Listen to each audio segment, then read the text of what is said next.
Close your eyes and smell the air. Can you smell it? It isn't the scent of fresh peonies imported from Holland or the vanilla frosting on a 5-tier cake. It is the acrid metallic scent of burning equity. Can you feel that heavy, sinking sensation in your stomach? The vestibular vertigo of realizing that the happiest day of your life is actually a financial liquidation event that has just set your freedom back by a decade? Why is it that we are willing to sign a contract for a party that costs more than a down payment on a house to impress people we haven't spoken to in 5 years? You are standing at the altar, smiling for the photographer, but deep in your reptilian brain, you know something is wrong. You aren't celebrating love. You are performing a status signal for a tribe that secretly hopes you fail. I am Philly. I am a mental surgeon, and I spend way too much time dissecting the invisible scripts that turn rational adults into financial martyrs. I am here because your limbic system has been hijacked by a bridal industrial complex that feeds on your insecurity. By the end of this operation, we will perform a forensic audit on the love tax and expose why the wedding industry is arguably the most successful wealth transfer mechanism in history. Scrub in. We are operating on the heart of the American dream. Let's look at the brutal math. The average wedding in the United States now costs roughly $35,000 to $50,000. In high-cost areas like New York or California, that number easily eclipses $80,000. But that price tag is a lie. It is an illusion created by what I call the Bridal Inflation Premium. Try this experiment. Call a bakery and ask for a party cake for 100 people. They will quote you $300. Now, call the same bakery 5 minutes later and ask for a wedding cake for 100 people. The price is now $1,200. The flour is the same. The sugar is the same. The labor is the same. So what are you paying for? You are paying a tax on your emotion. The industry knows that when the word wedding is attached to an invoice, your price sensitivity drops to 0 because you have been conditioned to believe that you only do this once. This is the scarcity mindset weaponized against you. This is exactly like the Phoebus cartel we discussed in previous files. Just as light bulb manufacturers conspired to make products break, the wedding industry conspires to make you believe that spending less equals loving less. They have equated price with devotion.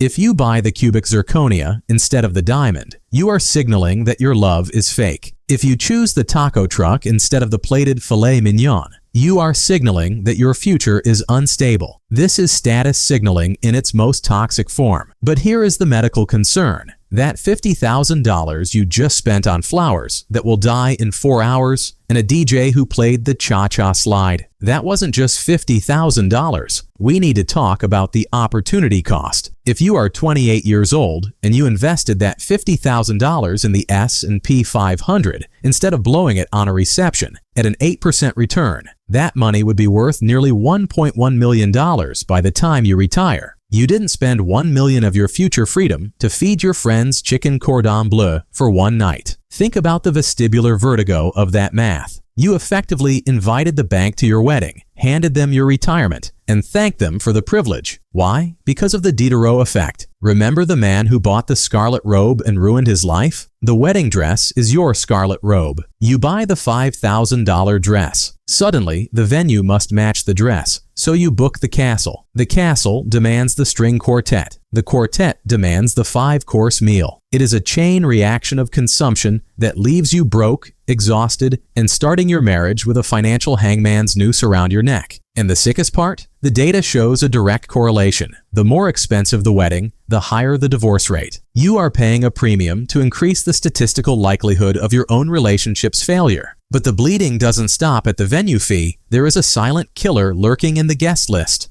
We need to talk about the dress. In 1899, an economist named Thorstein Veblen identified a glitch in the human operating system called conspicuous consumption. He realized that for certain goods, the high price is the feature. If a wedding dress cost $50, it wouldn't be desirable. You want it because it hurts to buy it. This is the Veblen Paradox. The wedding industry knows that you are not buying a garment. You are buying a signal. You are acting like the peacock, growing a massive, cumbersome tail just to prove to the tribe that you have so many resources you can afford to waste them. But here is the forensic audit of that dress. you will wear it for approximately 6 hours. If it costs $833 per hour, compare that to a high-end business suit you wear 50 times a year for 5 years. The suit is an asset. The dress is an incinerator of capital. And yet, the industry has convinced you that if you don't burn this capital, the marriage itself is doomed. This is psychological blackmail. And it's not just the dress, it's the wedding tax. We called 50 venues. When we said we were hosting a family reunion, the quote was $4,000. When we called back an hour later and said wedding, the quote for the exact same room was $12,000. This is price discrimination targeting your emotional vulnerability. They know your price sensitivity is 0 because it's your special day. They are vampirizing your joy. Look at the flowers. You spend $4,000 on centerpieces, biological matter that is severed from its roots, destined to rot in a landfill by sunrise. You are literally decorating your financial grave with dying vegetation. Why? Because the Phoebus cartel of the wedding industry set a standard 100 years ago that says no flowers equals no love. You are following a script written by people who wanted your money, not your happiness. But before we get to the reception, we have to talk about the entry fee to this financial slaughterhouse, the ring. This is arguably the greatest marketing scam in human history, rivaling the Phoebus cartel's light bulb conspiracy. You have been told that a diamond is forever and that it is rare. Both of these are lies manufactured by a monopoly to extract your surplus capital. In the 1930s, diamonds were crashing in value. They were common stones. So the De Beers cartel did exactly what the light bulb manufacturers did in Geneva. They restricted the supply to create artificial scarcity. Then they hired an ad agency to invent a rule, the 2-month salary rule. Later they got greedy and changed it to 3 months. There is no law, no tradition, no holy scripture that says you must spend $10,000 on a compressed piece of carbon. It was a slogan written by a copywriter in New York to make you feel inadequate. Here is the forensic audit of a diamond ring. Unlike gold or real estate, a diamond is not an investment. It is a depreciating consumer good, exactly like a new car. The moment, and I mean the exact second, you walk out of the jewelry store, that ring loses 50% to 70% of its resale value. Try to sell a diamond ring back to a jeweler the next day. They will laugh at you. You didn't buy an asset. You bought a Veblen good with a 100% markup that serves 0 utility other than signaling to your friends that you obeyed the marketing script. You are putting $10,000 on a finger, which could have been the seed capital for a business or a down payment on a rental property. You are freezing your liquidity into a shiny rock because a cartel from the 1900s hacked your status signaling software. This is not romance, it is financial submission.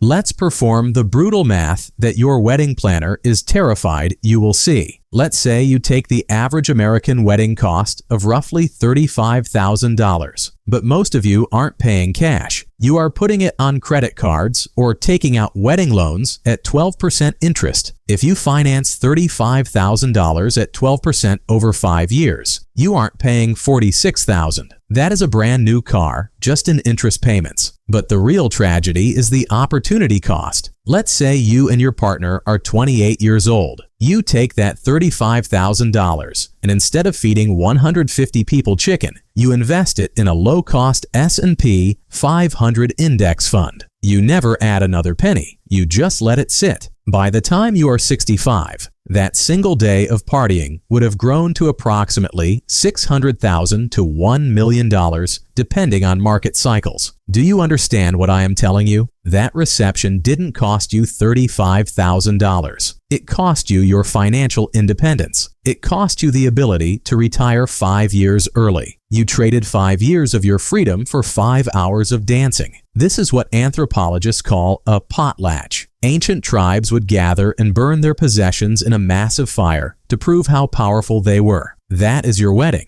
It is a ritualistic burning of your future equity. You are setting fire to your freedom fund, to to impress a cousin you haven't spoken to since 2019. And consider the hedonic treadmill. Research shows the happiness boost from a wedding lasts approximately 2 weeks. After the honeymoon, you return to your baseline. But the debt? The debt follows you. Financial stress is the #1 cause of divorce. By overspending on the wedding to celebrate the marriage, you are mathematically increasing the probability that the marriage will fail. It is a cruel irony designed by a system that profits from your irrationality.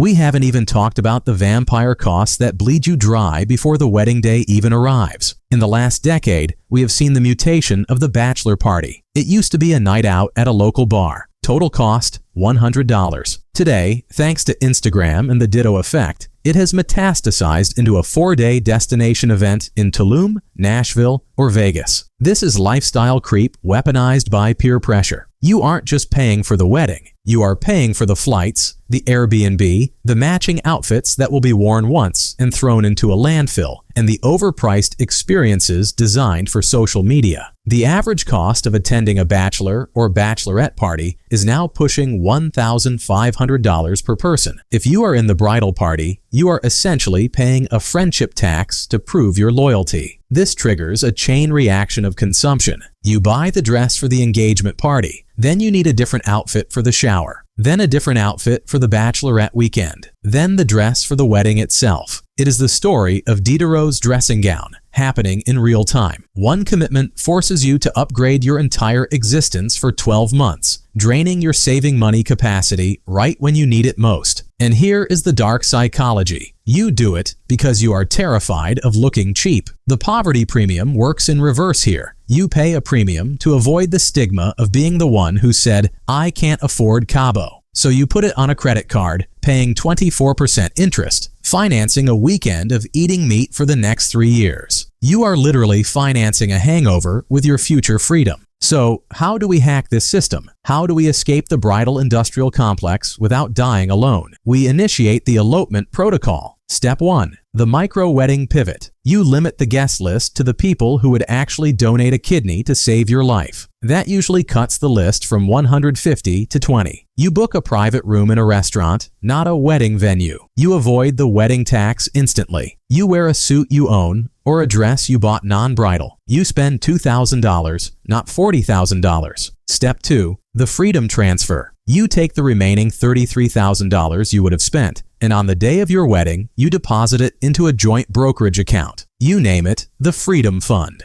On your wedding night, instead of counting checks, you look at that number. You realize you have just bought yourself a safety net that 90% of couples don't have. That is a stronger foundation for a marriage than any DJ playing Sweet Caroline could ever build. Step 3. Decouple love from spending. You must perform surgery on your own beliefs. You have to realize that the industry has weaponized your love. Reject the Veblen goods. Reject the status signaling. Realize that true status is having a net worth that allows you to sleep at night, not a photo album that gathers dust. The system wants you broke, stressed, and divorced so you can re-enter the dating market and spend more money. Do not give them the satisfaction. Be the glitch in their algorithm. Be the couple that starts with a positive net worth. That is the ultimate act of rebellion. If this operation made you rethink signing that venue contract, smash that like button to warn the others. I'm Philly, and I spend way too much time obsessing over these traps, so you don't have to. Subscribe to join the resistance. I'll see you in the next operation.